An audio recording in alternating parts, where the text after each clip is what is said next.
This podcast is brought to you by Audible. You can now get 2 free audiobook downloads and a 30-day free trial at audible.bogosity.tv. Your choice from the world's largest selection of over 180,000 digital audiobooks and spoken word content for your iOS or Android device, Kindle, or MP3 player. Go to audible.bogosity.tv now.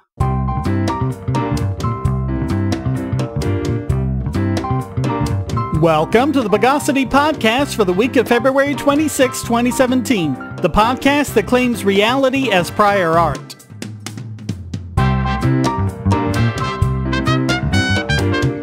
This is your host, Shane Killian, and returning this week is Ibrahim Zallum. Welcome back, Ibrahim. Pleasure's mine. Let's syllabify the news of the bogus. So, returning to the saga of Dotcom, the creator of Mega Upload who's been accused of being the worst pirate since Edward Teach, the New Zealand High Court has said that he can be extradited, just not on copyright grounds. One gets the sense that they're doing the equivalent of firing canister at the poor guy. You know, if one ball misses, you got 5 or 6 others waiting for him. Yeah, they like doing that, the shotgun approach. Mm-hmm. So, Justice Marie Gilbert found that there is no copyright crime in New Zealand that would allow Dotcom and his co-defendants to be extradited. Quote, one of the central issues in the case is whether copyright infringement by digital online communication of copyright-protected works to members of the public is a criminal offense in New Zealand under the Copyright Act. The High Court has held that it is not, contrary to the conclusion reached in the District Court. The appellants have therefore succeeded with one of the main planks of their case.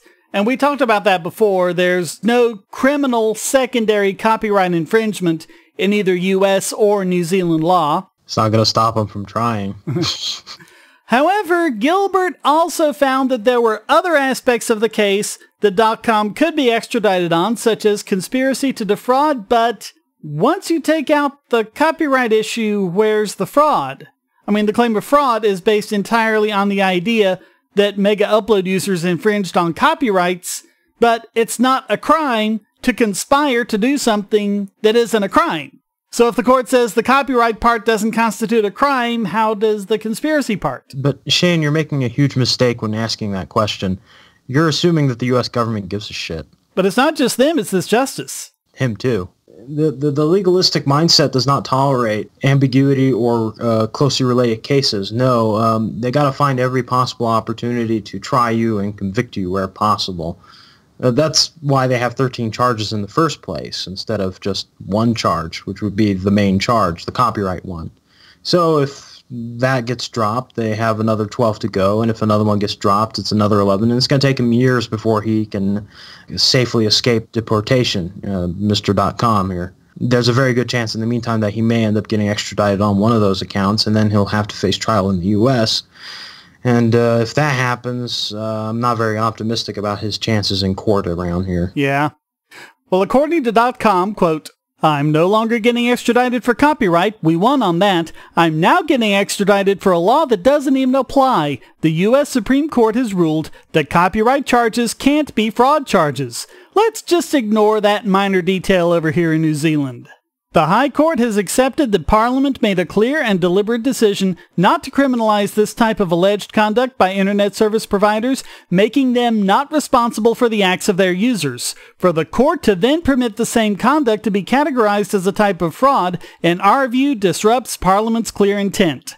The High Court decision means that Parliament's intended protection for internet service providers is now illusory. That will be a concern for internet service providers and impact on everyone's access to the internet. This is kind of like charging a landlord with rape because one of his tenants raped somebody. Yeah, or conspiracy to commit or whatever. Yeah, just because he happens to be renting to the criminal. Right. That just doesn't make sense. It's not fair. It's not just. Yeah. But they don't care anyways. So Dotcom's lawyer, Ron Mansfield, has said that it's not over. They're going to the Court of Appeal, quote, we remain confident that this last point, which could prevent extradition in this complex and unprecedented legal case, will be resolved in Kim's favor in a manner consistent with Parliament's intent, international law, and, importantly one might think, the United States' own law. Of course, the other side's probably going to appeal the first part of the ruling, and depending on what happens in the Court of Appeal, it could go on to the New Zealand Supreme Court, and after that, the Minister of Justice, so we may be in for another few years of this. Yeah, I just can't help but feel sorry for the guy. This is one of the issues with copyright. I mean, whose property, so-called intellectual property, are they actually defending in this case? The guy hasn't actively pirated anything. He's just created a file hosting website that people can upload to. That works almost exactly like Dropbox and the others work. Exactly. And the only difference is that, unlike those, Mega Upload had particularly lenient limits on what to upload. You can upload very large files in there. And apparently this seems to be enough for these people to just assume that he's out to make money off of piracy and all that, so-called piracy anyways. And of course, this completely ignores the fact that the word piracy is pretty absurd. I mean, if you want a real pirate, go off the coast of Somalia or something. They'll show you what a real pirate looks like and how they behave.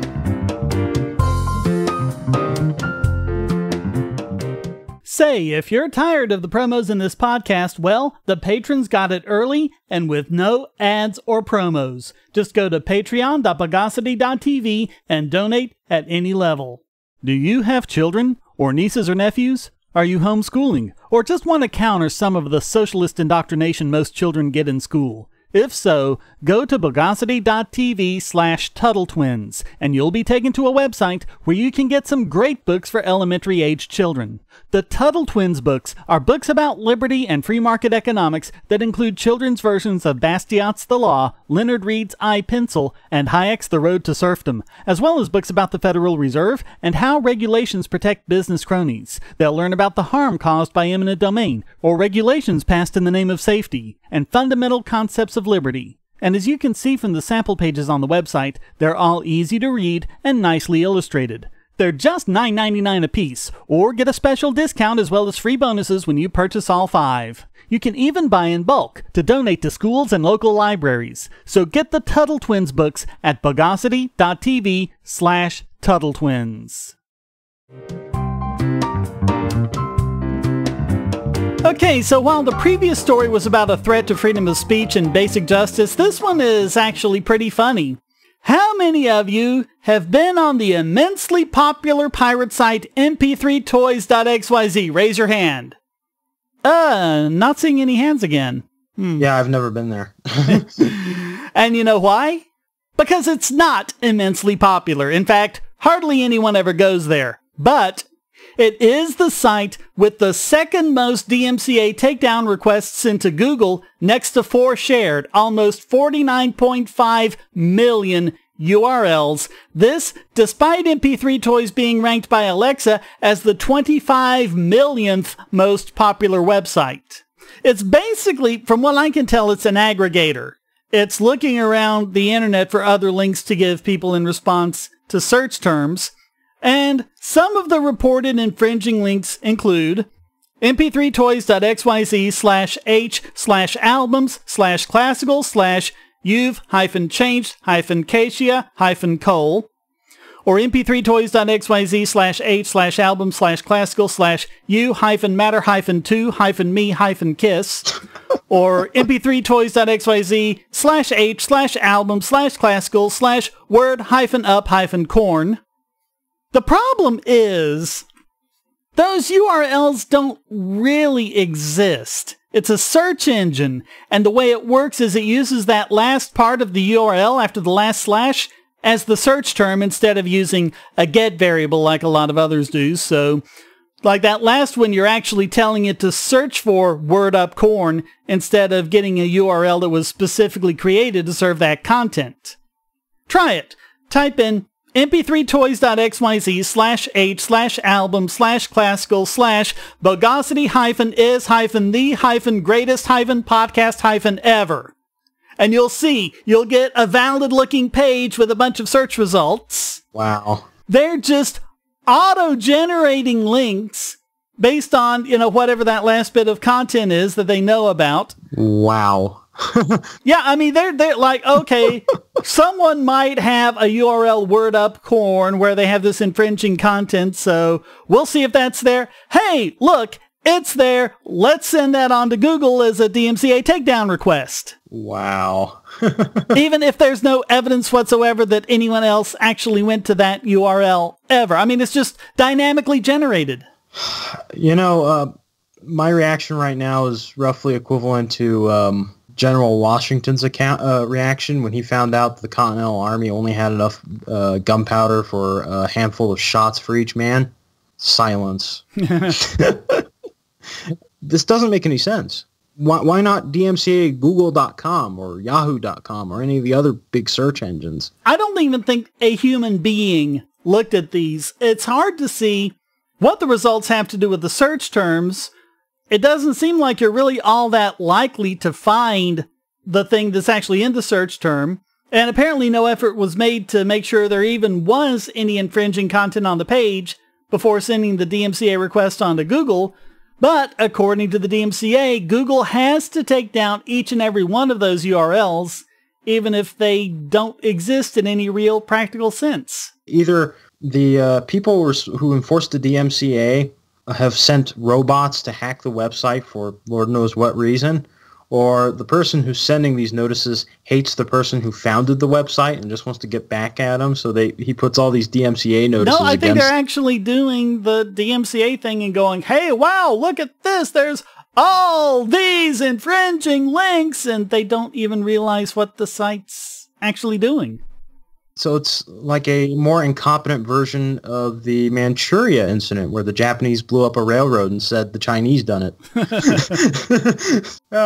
What wasn't there one time, I don't remember if it was the Japanese or someone like that, they had this plan to like blow up this railroad to stop the enemy from using it to ship it, and they blew it up, and it turned out it was the wrong one, and they weren't even really using that one at all. They were using... It was probably them, actually. But yeah, there was something like that. That's what this is. There's this, railroad tracks over there with grass growing up around it and all that sort of stuff. We'll blow up that one. Yeah, that would be a very accurate simulation of what just happened with the website. Only no bombs are actually involved, just DMCA news. So a tiny site with virtually no traffic and not much actual use in finding copyrighted material ended up getting more DMCA takedown requests than the Pirate Bay. Arr. There's nothing to say at this point. It's that dumb.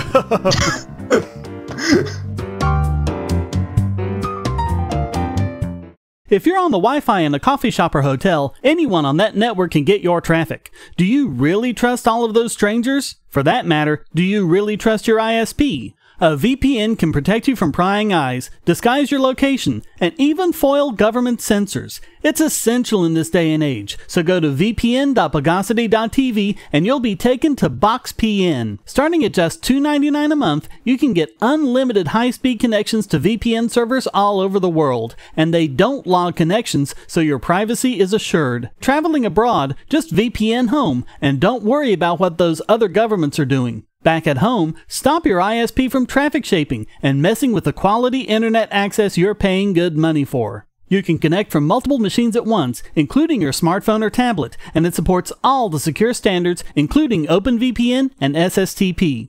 Bypass censors and surveillance with your own secure VPN connection. Go to vpn.bogosity.tv.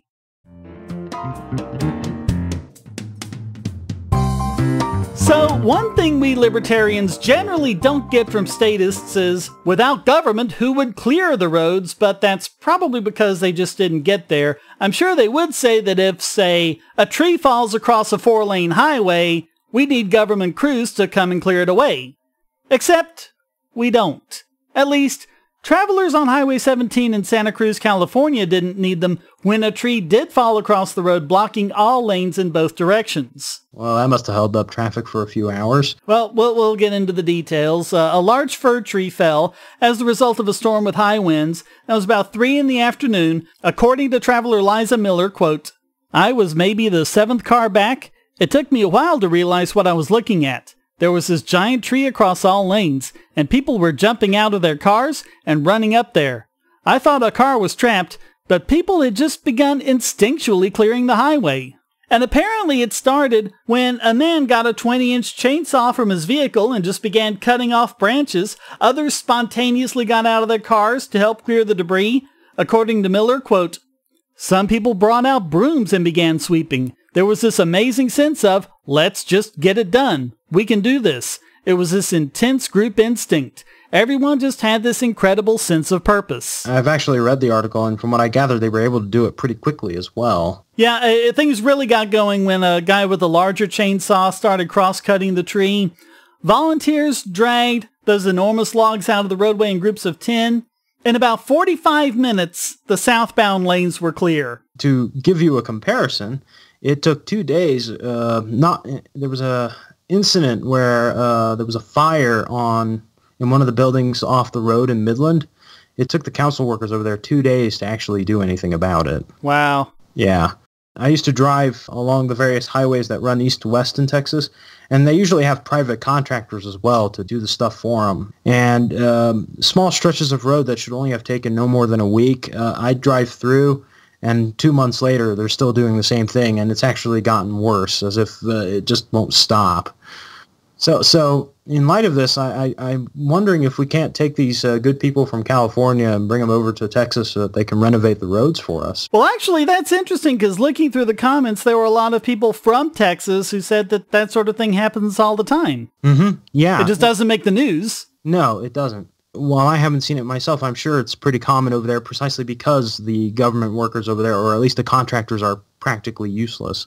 It's usually the private people in Texas who are actually put any trouble into clearing the roads. Now, I haven't seen it myself, mostly because Texas is such a big state and most of the highways are actually empty, so you don't see anything. Yeah, I've driven through it. Empty is a good word for it. Yeah, so at some point, the fire department arrived and people just kept working and helped the fire department, and the entire road had been cleared by 4:30, an hour and a half after the tree fell, and in time to avoid rush hour delays. Excellent. I'm telling you, we should replace all government and contracted works with these people. Just let them naturally do this. They're clearly much more efficient. Yeah, it's good, and it's doubly good considering we've covered stories of people being fined or even arrested for doing things like clearing roads or filling potholes that the government refuses to fix. And also it's a continuation of incredibly good stories like the people who renovated a road in Hawaii, the Russian fruit smugglers who built an actual highway in Belarusia. Yeah. Clearly, criminals and private citizens alike are far more efficient than the government. Especially since it's California. I mean, they didn't have a permit for those chainsaws. The people who cleared off the wood weren't members of the logging union, and they weren't wearing proper safety equipment, and California let them get away with it? I doubt they're that strict, though. They seem to be. There is a reason it's referred to as the People's Republic of California. But, yeah. But again, this shows that private individuals can actually do a better job than government officials can. If a group of fruit smugglers can create a highway where the Russian government and the Belarusian government have respectively failed to do so in record time, if the people in Hawaii can fix a road that the government over there has done almost nothing about, and of course if the Californians and Texans can clear blocks in their roads. Yeah, and don't forget the guy in England where there was a part of the road that was out and the government sent them like an hour and a half out of their way through a housing development, and this one guy just rented some farmland and made a half-mile toll road to go around it. So in light of that, I'm wondering, what do we need these people for to maintain the roads again? Yeah, I don't know. They seem completely unnecessary and even wasteful.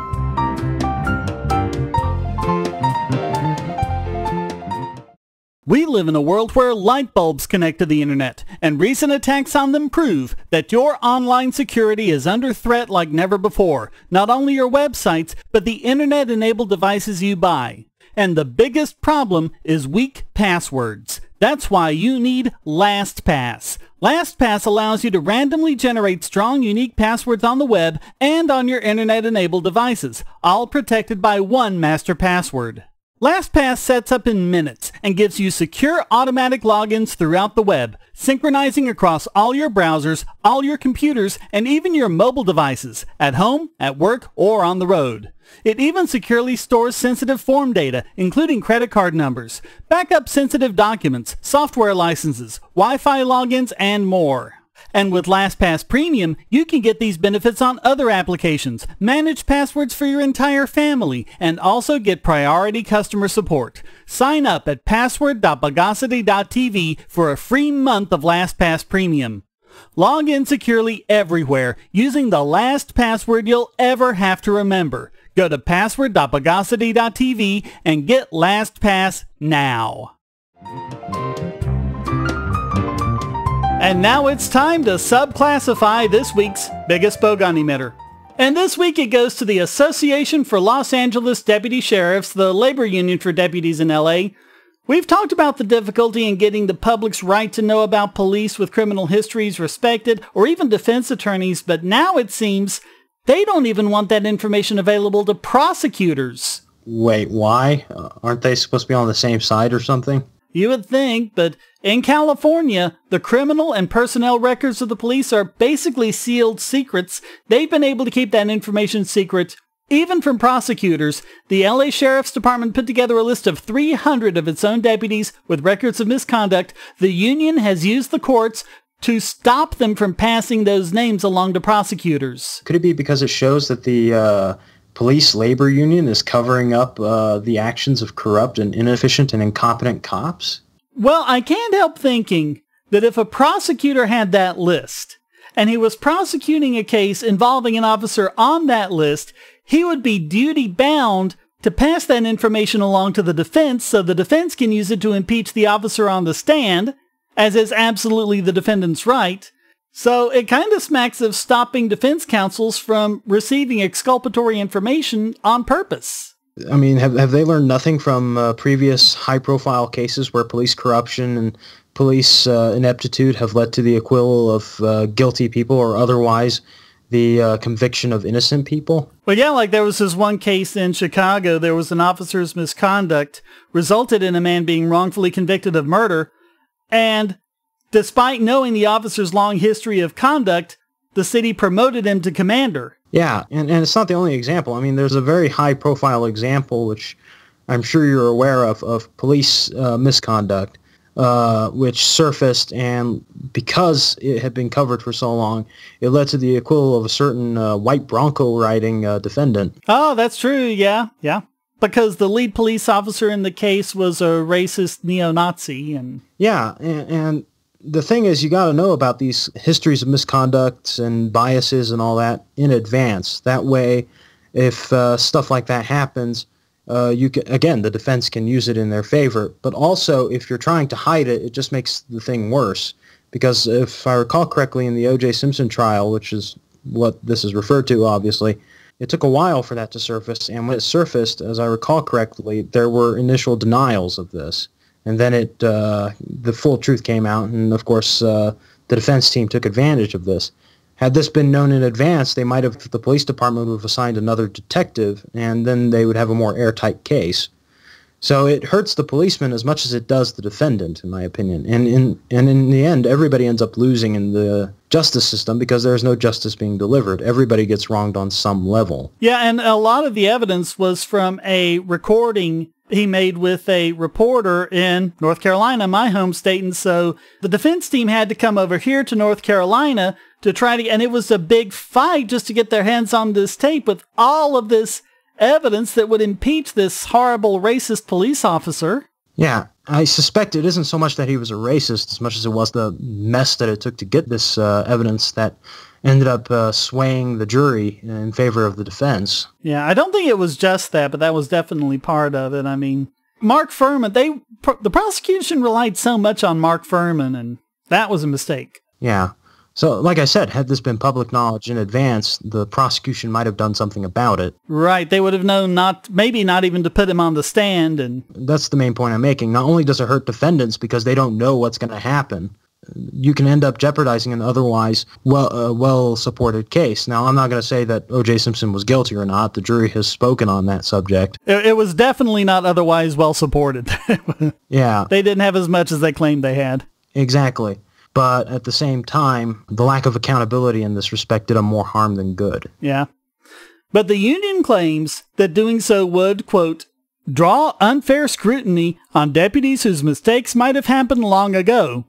But that's a question for a jury or at least a judge in an evidentiary hearing, not law enforcement themselves. And also, it's not as if the police actually respect anyone else's privacy that way. When they've got a weak case, they want to take the jury pool. They pass along the suspect's entire criminal record to the news media, no matter how long ago it happened. Yeah, it makes a farce out of the entire justice system when you do not know who is your accuser, when you can't do anything against them, when you can't say anything against them. The thing that gets me is the LASD is trying to do the right thing here and make sure prosecutors know about this, and then the union steps in to stop them.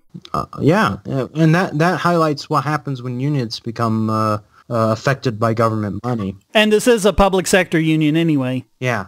And further, this union is going to be run by police officers, so they have a vested interest in trying to keep this information hidden. So this case might have to go all the way to the California Supreme Court, just like the LA Times had to go to the California Supreme Court to get law enforcement agencies just to give them the names of officers involved in shootings.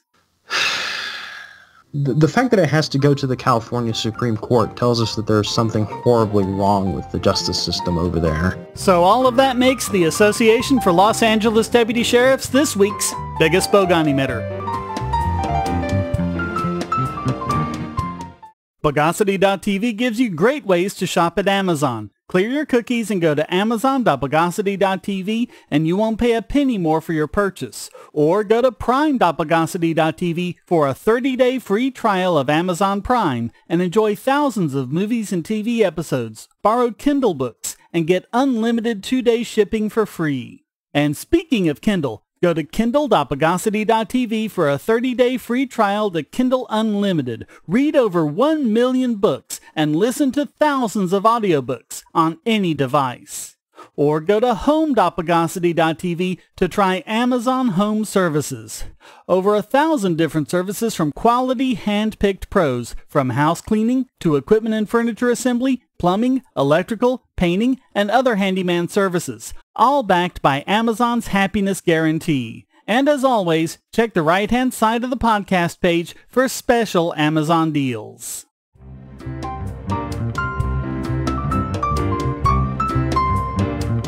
And now it's time to festinate this week's Idiot Extraordinaire.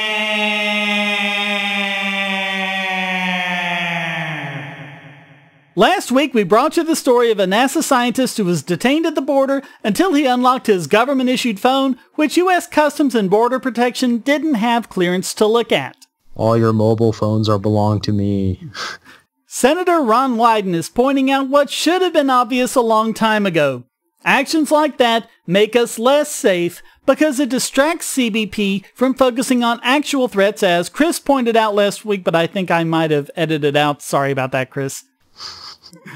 So, Wyden wrote a letter to Homeland Security Secretary John Kelly saying he's working on legislation that would require border agents to get a warrant before searching devices and would also prohibit forcing travelers to reveal their unlock codes and other passcodes.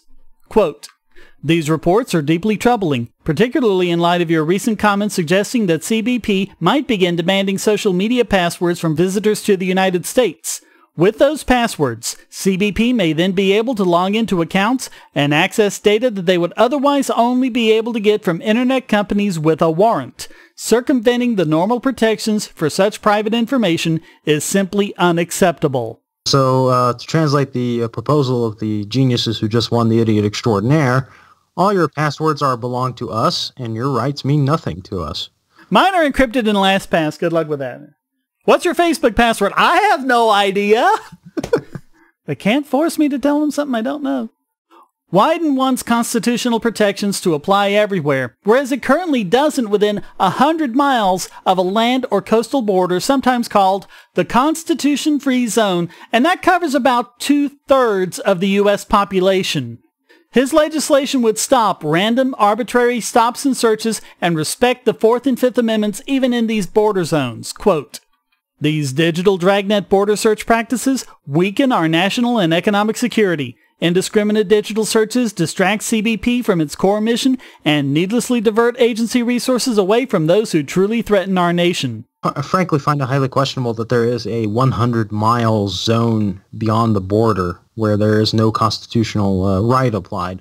Because last I heard, the laws in the Constitution are supposed to apply to every area behind the border. Yeah, and I think it was John Stossel who pointed out that a lot of people who are Americans and American citizens, they live in America and they work in America, but, they have to drive on this road to get to work, and so they have to go through a border crossing to get to work, even though they're not actually going into Mexico at any point. Yeah, and this also happens in Canada, especially after 9/11. There's, for example, this one town that the border runs through the city library, and some of the stories I heard from there are pretty interesting, to put it mildly. There is some place in Europe, like Belgium and Denmark, maybe something, or Holland, something like that, where the border is actually marked on the pavement and it goes like right through the middle of this cafe. Mm-hmm. I forget which two countries it is, but it's somewhere there. Yeah, I heard about that city, but I don't know if the border control there is quite as strict because they're in the Eurozone. Yeah. So.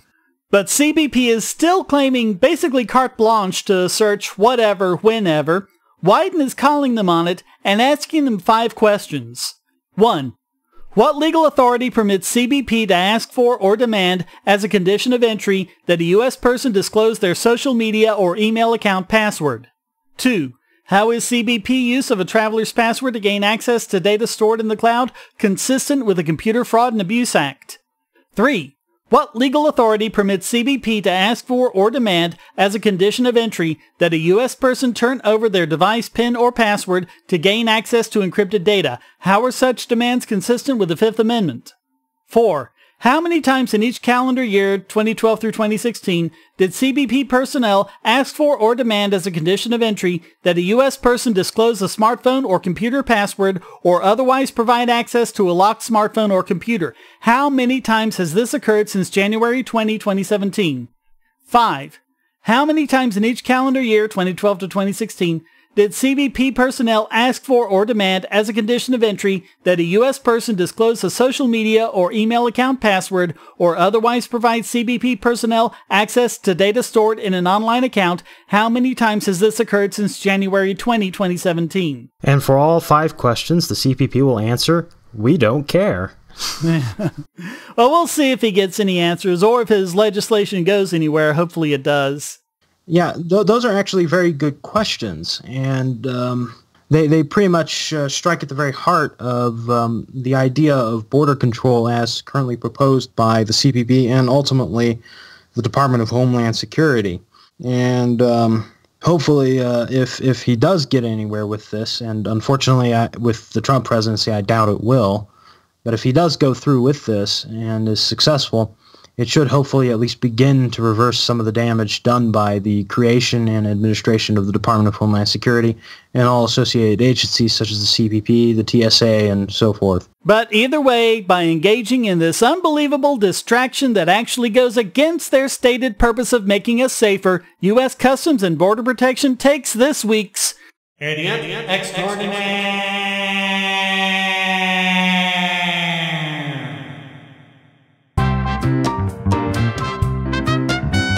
Well, that wraps up this Would I Blow Everyone's Mind If I Ate Dessert First edition of the Bogosity podcast. Come join the discussion at forum.bogosity.tv and feel free to send a question, statement, news article, or rant in text or audio to podcast@bogosity.tv. This podcast depends on you to keep going, so please donate using the links on the website or the QR codes in the thumbnail, or become a patron at patreon.bogosity.tv and get the podcast and YouTube videos early and without ads or promos. Thank you for listening, and thanks to Ibrahim Zallum for joining me. Anytime. Until next time, here's a quote from H.L. Mencken. Every decent man is ashamed of the government he lives under. The Bogosity podcast is licensed under Creative Commons Attribution Non-Commercial No Derivatives 4.0 International License.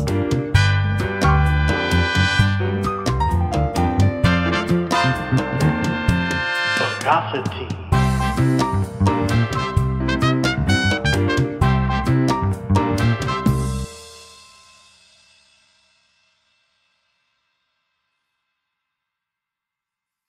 Want answers to creationist claims against evolution?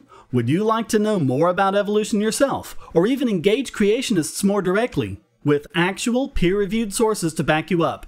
My book, How Evolution is Scientific, is designed to show the basics of evolutionary theory and how it is so well supported using the scientific method. It's impeccably sourced, with references to the actual scientific material, and is arranged using the creationists' own criteria of what is scientific. using their own arguments against them, see how evolution is scientific, but creationism is not, based on observations, accurate predictions, logic, and evidence. Get answers to common creationist claims, and even a primer on abiogenesis, the start of all life. It's all in my book, How Evolution is Scientific, available at Amazon and on Kindle, EPUB, and PDF as well. Get How Evolution is Scientific and never be taken in by creationists again. Yeah, he's about right. I've been ashamed of every government I've been under my whole life. How many is that? 3 of them, actually. Okay, so Jordan, U.S., and what? Kuwait. Oh, okay. Yeah, they're all shameful in their own way. Yeah. So...